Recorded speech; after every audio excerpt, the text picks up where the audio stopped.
Mr. Brooks for 5 minutes.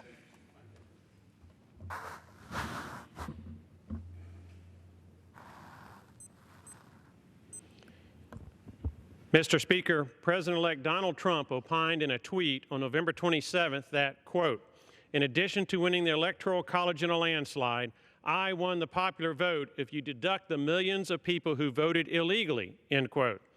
As would be expected, a circus of left-wing media pundits immediately pounced on President-elect Trump's opinion in an effort to silence serious discussion of the non-citizen voter fraud problem. For example, PolitiFact, a self-proclaimed purveyor of truth, gave Trump's statement a pants-on-fire evaluation and stated, quote, neither Trump nor his allies have presented any evidence of widespread illegal voting. In reality, studies have consistently shown that voter fraud is nowhere near common enough to call into question millions and millions of votes, end quote. The truth is, PolitiFact and its allies ignore contrary studies and information. But isn't that what you would expect of PolitiFact and its left-wing media allies that have in effect become the communications wing of the Democratic Party?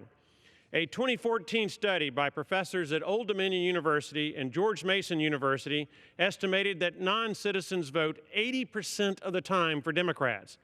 Does anyone really expect Democrats and their media and pundit allies to object to or scrutinize illegal votes that may be the deciding factor in the election of Democrat candidates?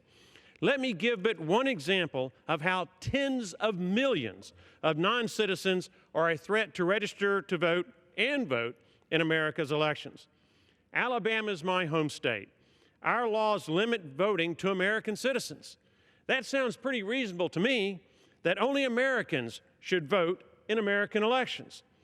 In order to limit American elections to American citizens, Alabama Code Section 31-13-28 requires proof of citizenship to register to vote. The code lists 13 different documents that are conclusive proof of citizenship. Things like driver's licenses, birth certificates, passports, naturalization documents, adoption papers, military service documents. Further, an American can offer any other document that is proof of citizenship. In January of 2016, the United States Election Assistance Commission approved Alabama's proof of citizenship voter registration requirement. The League of Women Voters then challenged proof of citizenship laws in the Washington, D.C. federal courts. In an astonishing ruling in September of 2016, a mere 6 weeks before the election, the United States Court of Appeals for the District of Columbia entered a preliminary injunction that barred Alabama, Kansas, Georgia, and indirectly any other state from requiring proof of citizenship to register to vote. The Court of Appeals ruling opens the floodgates for voting by tens of millions of illegal aliens and other citizens on American soil, thus blatantly undermining the American Republic for which so many Americans fought and died.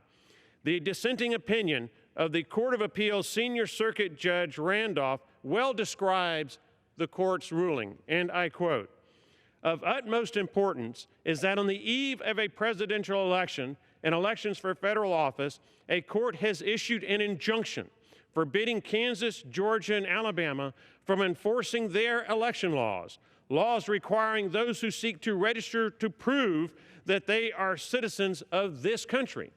That order is unconstitutional. In my view, the appeal should have been disposed on the ground that the League of Women Voters and their allies have not even come close to demonstrating the type of harm entitling them to an order suspending these state laws," end quote. Notwithstanding Judge Randolph's dissent, the bad guys prevailed. Now, what does all this mean? It means that right before the presidential election, federal courts created a massive legal hole that empowers non-citizens to register to vote and, once registered, to vote in America's elections with impunity, thereby undermining and diluting the vote of lawful Americans and striking at the very heart of our democracy. It means that President-elect Trump may very well be right that he, quote, won the popular vote if you deduct the millions of people who voted illegally, end quote. Quite frankly, Mr. Speaker, we will never know for sure if hundreds of thousands or millions of non-citizens voted in the 2016 elections. Worse yet, if the left-wing media and pundits continue to summarily dismiss and turn a blind eye to the problem, it will be harder to stop future elections from being stolen. Mr. Speaker, I yield back. Gentleman